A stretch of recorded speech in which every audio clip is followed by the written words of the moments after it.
नमस्कार बंधुरा Sudipa's kitchen and ब्लगे तुम्हारे सकल के वेलकाम। सामनेई तो पौष पार्बण आसছে, पौष पार्बणे पिठे पुली तो खेतेई हबे।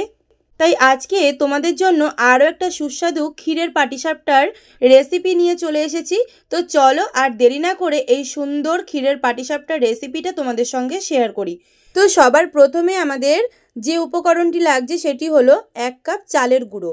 एखाने चालेर गुঁড়ো किन्तु तोमरा सेদ্ধ चालेर बा आतप चालेर जेटा खुशी निते पारो।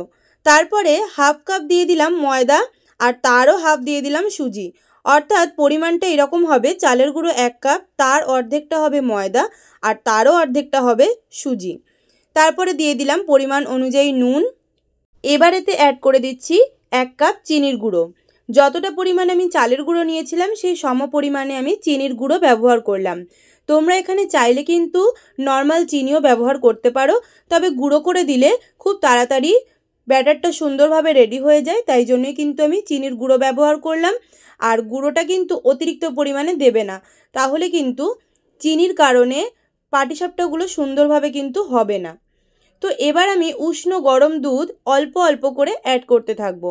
এর কোনো পরিমাপের ব্যাপার নেই, কারণ ব্যাটারটা যতক্ষণ না স্মুথ তৈরি হচ্ছে ততক্ষণ পর্যন্ত কিন্তু এই দুধ অল্প অল্প করে দিতে থাকতে হবে। তো আমার মোটামুটি 250 ml দুধ এখানে লেগেছে। তো আমি দুধ অল্প অল্প করে দিয়ে এই ব্যাটারটাকে খুব সুন্দর স্মুথ করে রাখবো। আর ব্যাটারটাকে কিন্তু করে নেওয়ার পরে অন্ততপক্ষে আধা ঘন্টার জন্য ঢাকা দিয়ে রেখে দিতে হবে, কারণ সুজি যেহেতু আছে সুজিটা আস্তে আস্তে কিন্তু ফুলে উঠবে এবং ফুলে উঠলে পরে তখন কিন্তু আবারও একটুখানি দুধ দিয়ে ভালো করে মিশিয়ে নিতে হবে, তাহলেই কিন্তু ব্যাটারের কনসিস্টেন্সিটা ঠিক থাকবে। তো তোমরা দেখেই বুঝতে পারছো আশা করি, অতিরিক্ত বেশি পাতলাও হবে না আবার খুব বেশি গাঢ়ও কিন্তু হবে না। যারা এই রকম চিনির পাটিসাপটার বদলে গুড়ের পাটিসাপটা করতে চাইছো তারা কিন্তু ঠিক এই সময়ে গুড়টাকে একটুখানি গুঁড়ো করে বা মেল্ট করে কিন্তু এর সঙ্গে অ্যাড করতে পারো, তাহলে কিন্তু কালারটা এবং টেস্টটা দুটোই কিন্তু সুন্দর হবে। তোমরা যদি চাও আমি পরবর্তীতে আবারও গুড়ের পাটিসাপটার রেসিপি শেয়ার করব। তো আমাদের ব্যাটার তো রেডি হয়ে গেছে। এবার আমি কিছুটা পরিমাণ ব্যাটার একটা বাটিতে তুলে রেখেছি আর তার মধ্যে 2 ফোঁটা রেড ফুড কালার ইউজ করলাম। কালারটা একটু সুন্দর আনার জন্য আমি এই রেড কালারটা ইউজ করলাম। তোমরা চাইলে কিন্তু এটা স্কিপ করতে পারো অথবা এই কালারের জায়গায় তোমাদের পছন্দ মতো কালারও অ্যাড করতে পারো। এখানে আমি 300 গ্রাম খোয়া ক্ষীর গ্রেট করে নিয়েছি আর এইদিকে 250 ml দুধের মধ্যে আমি এই গ্রেট করা খোয়া ক্ষীরটা অ্যাড করে দিলাম। আমি যেহেতু ক্ষীরের পাটিসাপটা করছি তাই ভেতরের পুরটা ক্ষীরের করব।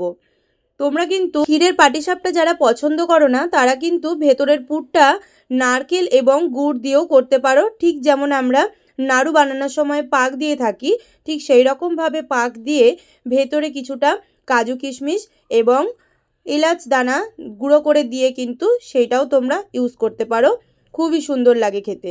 তো আমি এখানে ক্ষীরের পাটিসাপটা করছি বলে এই ক্ষীরের মধ্যে দুধটাকে দিয়ে আর বেশ কিছুটা পরিমাণ চিনির গুঁড়ো অ্যাড করে দিলাম আর তার মধ্যে আমি একে একে কাজু কিশমিশ কিছুটা অ্যাড করে দেব। এই ক্ষীরের জায়গাতে কিন্তু তোমরা অল্প পরিমাণ গুড়ও অ্যাড করতে পারো, গুড় দিলেও কিন্তু টেস্টটা খুব সুন্দর আসে। তো এই দেখো আস্তে আস্তে ফুটতে দিচ্ছি, এটাকে প্রায় 7 থেকে 8 মিনিট মতো ফুটিয়ে নিতে হবে, যতক্ষণ না ক্ষীরটা একদম শুকনো শুকনো হয়ে আসছে, একদম পুরের মতো হয়ে আসবে, কড়াই থেকে ছেড়ে আসবে, ততক্ষণ পর্যন্ত কিন্তু এটাকে রান্না করে নিতে হবে। তো দেখো আমাদের ক্ষীরটা মোটামুটি রেডি হয়ে গেছে। চলে যাচ্ছি পরবর্তী স্টেপে। একটা ফ্রাইং প্যানের মধ্যে আমি বেশ কিছুটা পরিমাণ ঘি ব্রাশ করে নিলাম। তারপরে রেড কালারের যে ব্যাটারটা রেডি করে রেখেছিলাম সেটা একটা বোতলের মধ্যে ভরে নিয়েছি, ঠিক এই রকমভাবে গোল গোল করে ডিজাইন করে দিলাম। তার উপরে আমি দিয়ে দিলাম সাদা রঙের যে ব্যাটারটা করে রেখেছিলাম নর্মাল ব্যাটারটা, সেইটা দিয়ে দিলাম আর চারপাশ থেকে স্প্রেড করে দিলাম। এই সময় কিন্তু গ্যাসের ফ্লেমটাকে একদম আস্তে রাখতে হবে। এবার মধ্যেখানে আমি পুরটাকে অ্যাড করে দিলাম লম্বালম্বিভাবে। এবার একটা স্প্যাচুলার সাহায্যে আস্তে আস্তে তলার দিকটা তুলে নেব, নইলে কিন্তু আটকে যেতে পারে আর দেখতেও কিন্তু খারাপ লাগতে পারে। তো এটাকে আমি তুলে নিয়ে তারপর আস্তে আস্তে ফোল্ড করতে থাকবো। দেখো কি সুন্দর কালারটা এসছে আর দেখতেও কতটা সুন্দর এবং লোভনীয় লাগছে। অবশ্যই কিন্তু এই সময় গ্যাসের ফ্লেমটাকে আস্তে রাখতে হবে, নইলে কিন্তু সাদা রঙের জায়গাটাতে কিন্তু পুড়ে পুড়ে যেতে পারে, তাহলে দেখতে কিন্তু একেবারেই ভালো লাগবে না। তো আমি একই প্রসেস ফলো করে আমি বাকিগুলোও তোমাদেরকে করে দেখাচ্ছি। আর এই যে ডিজাইনটা করছি এইটা কিন্তু তোমরা তোমাদের পছন্দ অনুযায়ী যেরকম খুশি ডিজাইন করতে পারো, কারণ হোয়াইট কালারের মধ্যে যে কোনো রকম ডিজাইন করলেই কিন্তু দেখতে বেশ সুন্দর লাগবে। তো মোটামুটি আমার এইভাবে পাটিসাপটাগুলো রেডি করে নিচ্ছি। আর তোমরা যদি চাও আমার চ্যানেলে কিন্তু আরও একটা পাটিসাপটার রেসিপি আমি শেয়ার করেছি, সেটা কিন্তু গুড়ের পাটিসাপটা। তোমরা আমার চ্যানেলে অন্তত একবার গিয়ে ভিজিট করে এসো, এবং তোমাদের সুবিধার্থের জন্য আমি কমেন্ট বক্সের লিঙ্কটা শেয়ার করে দেবো। তো দেখো আমার এই ক্ষীরের পাটিসাপটা রেডি হয়ে গেছে। কেমন লাগলো এই রেসিপিটা? খুবই সহজ পদ্ধতিতে কিন্তু তোমাদেরকে করে দেখালাম। তোমরা কিন্তু বাড়িতে অবশ্যই একবার ট্রাই করে দেখো, আর কেমন হয়েছে সেটা কিন্তু জানাতে একেবারেই ভুলো না। এছাড়াও তোমাদের যদি কোনো পিঠের রেসিপির রিকোয়েস্ট থাকে তাহলে অবশ্যই কিন্তু আমাকে জানাতে ভুলো না। তো আজকের মতো এই পর্যন্তই। সকলে ভালো থেকো, সুস্থ থেকো। আবার দেখা হবে নতুন কোনো রান্নার সঙ্গে। টাটা।